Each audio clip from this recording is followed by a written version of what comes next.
एक खामोश और धूप से रोशन गांव में, जहां सरसब्ज खेत दूर तक फैले हुए थे और शाम के वक्त परिंदों की आवाज़ें दिल को सुकून देती थीं, एक नन्हा सा तोता रहता था। उसका नाम था शीरू। शीरू की सब्ज चमकदार पर और उसकी मासूम सुर्ख चोंच उसे दूसरों से अलग बनाती थी। उसकी आंखों में मासूमियत और दिल में मोहब्बत भरी आवाज़ थी। शीरू को उसकी मालकिन आमना ने बचपन में नदी के किनारे से ज़ख्मी हालत में उठाया था। उसके एक पर में चोट थी और वो उड़ नहीं पाता था।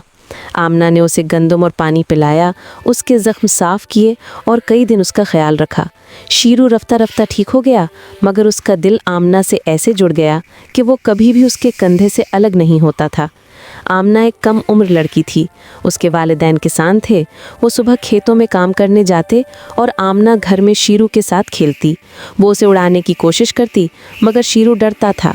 उसके दिल में कहीं ना कहीं वो दिन मौजूद था जब वो ज़ख्मी हुआ था। वक्त गुजरता गया। आमना स्कूल जाने लगी। उसके जाने के वक्त शीरू दरवाजे पर बैठ जाता और इंतज़ार करता कि कब आमना वापस आएगी।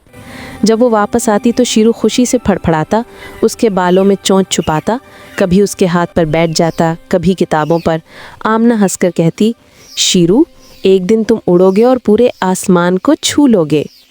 शीरू इस बात को समझ तो नहीं सकता था, मगर आमना की आवाज़ उसे उम्मीद देती थी। मगर खुशियों के दिन हमेशा नहीं रहते। एक शाम जब मौसम बदल रहा था, आसमान पर भयानक बादल छाए हुए थे। तूफान आने वाला था। आमना खेतों से जल्दी घर आई और दरवाज़ा बंद कर लिया, मगर शोर शराबे में वो एक बात भूल गई। शीरू अभी भी बाहर था। तेज़ हवा चलना शुरू हुई। बारिश ने ज़मीन को घेरा और आसमान ज़ोर से गरजने लगा। शीरू खौफज़दा होकर दरख्त की शाख से चिमट गया, मगर तेज़ हवा ने उसे नीचे गिरा दिया। ज़मीन पर गिर जाने से उसे तकलीफ़ हुई। उसके पर दोबारा ज़ख्मी हो गए। जब आमना को याद आया कि शीरू बाहर है, उसके कदम कांपने लगे। वो बारिश में दौड़कर बाहर निकली, मगर अंधेरा था। बारिश की शिद्दत ने सब कुछ धुंधला दिया था।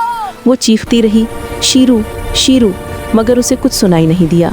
रात गुजर गई। सुबह जब पहला सूरज निकला तो आमना की आंखें रोते रोते सुर्ख थी।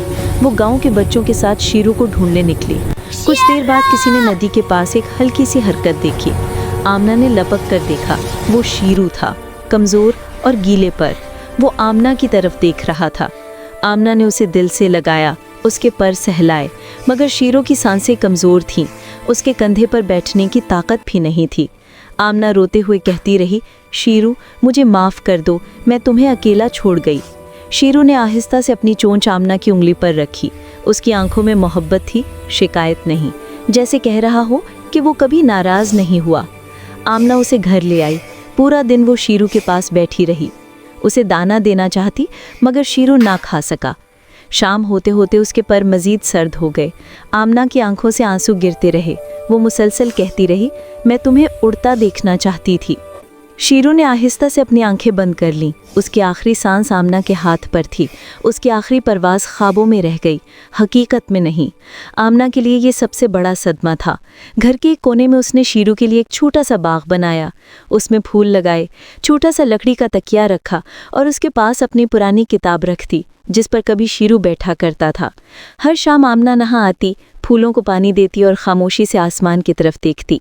उसे यकीन था कि कहीं ना कहीं आसमान के नीले किनारे पर शीरू अब आज़ाद परवाज़ कर रहा है, जहाँ ना कोई तूफ़ान है, ना ज़ख्म, सिर्फ आज़ादी और रोशनी। आमना के लिए शीरू सिर्फ एक तोता नहीं था, वो उसकी दोस्ती, उसका बचपन, उसकी हंसी और उसकी खामोश रात था। कुछ दोस्त पर होते हैं, लेकिन उनकी मोहब्बत इंसान के दिल में हमेशा ज़िंदा रहती है। खात्मा।